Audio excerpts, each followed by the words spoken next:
saya Desma Fitriana, NPM 1911100056 dari kelas B semester 5, Prodi PGMI, mata kuliah Pembelajaran Bahasa Indonesia, SD atau MI. Dosen pengampu Bunda Nurul Hidayah, MPD. Di sini saya akan mempresentasikan produk yang saya kerjakan, yaitu tentang ELKPD. Baik, di sini saya akan menjelaskan apa itu ELKPD atau bisa disebut dengan LKPD. Nah, di sini ELKPD itu dengan LKPD itu berbeda. Kalau ELKPD itu berbentuk elektronik atau bisa kita akses melalui link dan sebagainya. Terus itu kalau LKPD itu berbentuk cetak yang telah dicetak menjadi sebuah buku atau bisa kita sebut dengan LKS.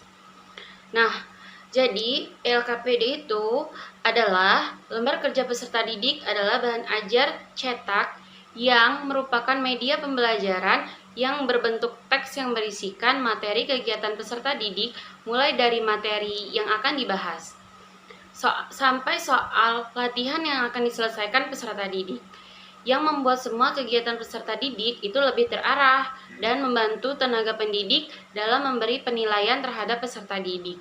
Slide berikutnya yaitu tentang fungsi LKPD. Yang pertama, memberikan pengalaman konkret bagi peserta didik. Kedua, meningkatkan retensi belajar mengajar. Ketiga, membantu variasi belajar. Keempat, membangkitkan minat dan motivasi peserta didik. Kelima, memanfaatkan waktu secara efektif. Baik, slide berikutnya yaitu tujuan LKPD. 1. Memberi pengetahuan, sikap, dan keterampilan yang perlu dimiliki oleh peserta didik. Kedua, mengecek tingkat pemahaman peserta didik terhadap materi yang disajikan. Ketiga, mengembangkan dan menerapkan materi pelajaran yang sulit disampaikan secara lisan.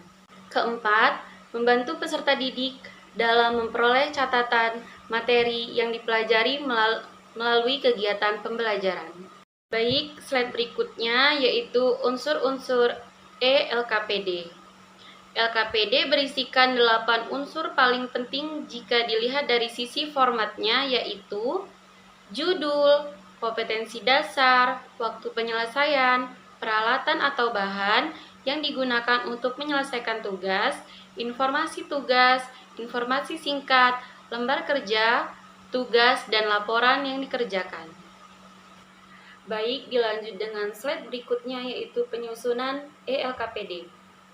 Yang pertama, melakukan analisis kurikulum. Kedua, menyusun peta kebutuhan LKPD. Ketiga, menentukan judul LKPD. Keempat, penulisan LKPD. Kelima, merumuskan kompetensi dasar atau KD. Keenam, menentukan alat penelitian. Ketujuh, menyusun materi. Terakhir, memperhatikan struktur LKPD. Baik, dilanjut dengan slide berikutnya yaitu manfaat ELKPD. Di sini saya akan menjelaskan apa saja manfaat dari ELKPD. Pertama, mengaktifkan peserta didik dalam proses pembelajaran.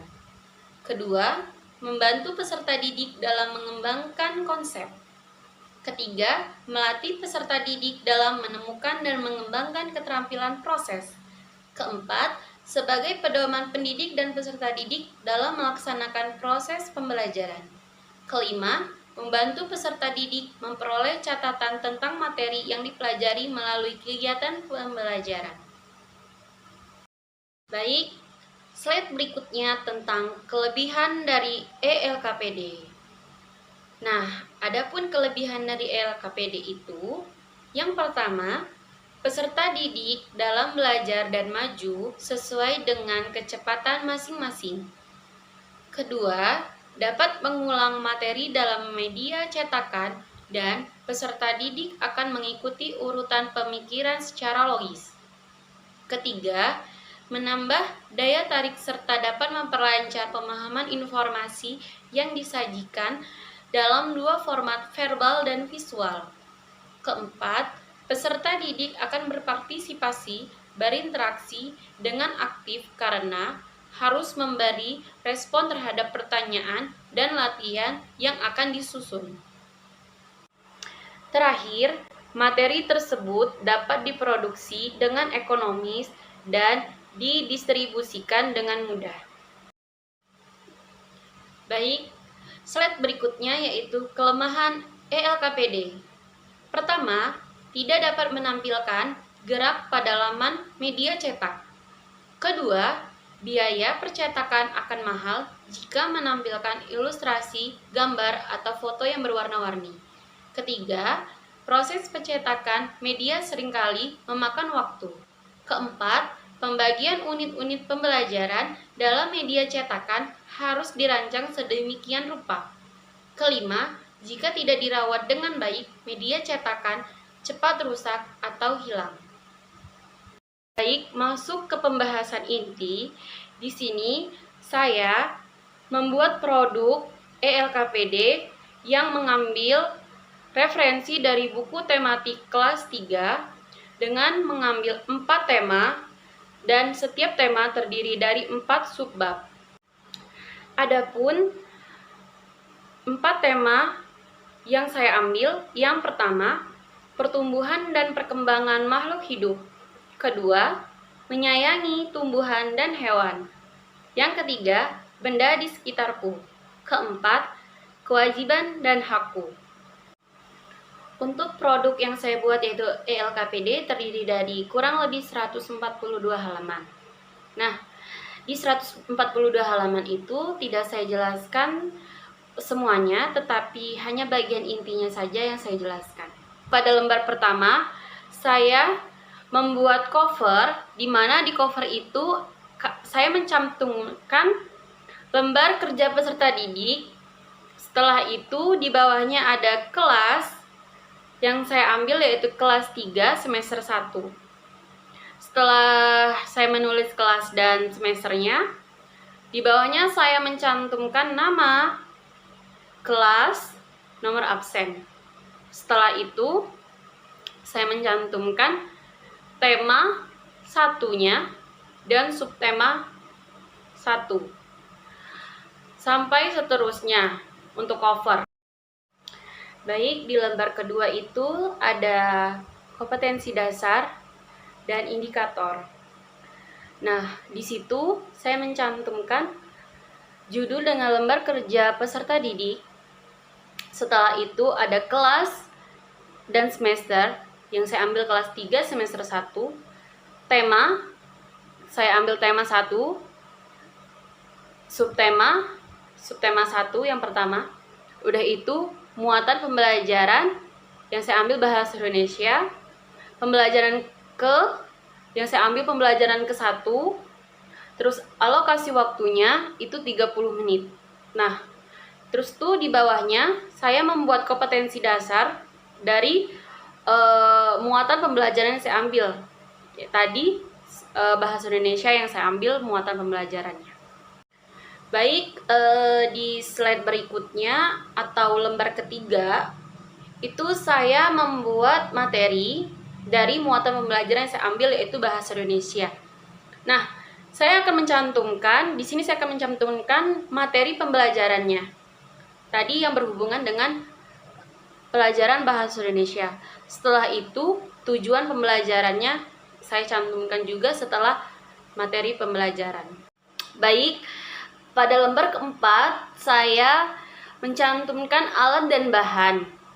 Nah, yang ada di dalam ELKPD saya itu, alatnya adalah buku siswa kelas 3 SDMI, tema 1, tentang pertumbuhan dan perkembangan makhluk hidup.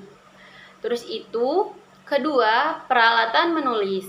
Ketiga, smartphone atau HP. Keempat, link pembelajaran. Terus itu prosedurnya, yang pertama, bukalah link pembelajaran.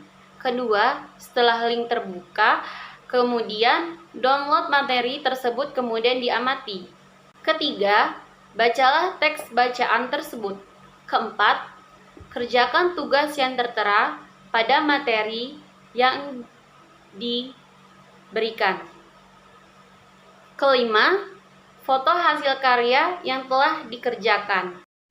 Baik, pada lembar kelimanya saya mencantumkan soal dan tugas, di mana soal dan tugas ini akan dikerjakan oleh peserta didik. Setelah itu mereka dapat mengerjakannya melalui handphone atau buku tulis untuk ditulis dulu, habis itu dikerjakan. Setelah itu bisa difoto dan dikirimkan kepada guru yang mengajarnya. Baik, itu saja yang dapat saya presentasikan dari hasil produk yang saya kerjakan, yaitu ELKPD. Semoga bermanfaat. Mohon maaf bila ada salah kata, kepada Allah saya mohon ampun. Saya akhiri, wassalamualaikum warahmatullahi wabarakatuh.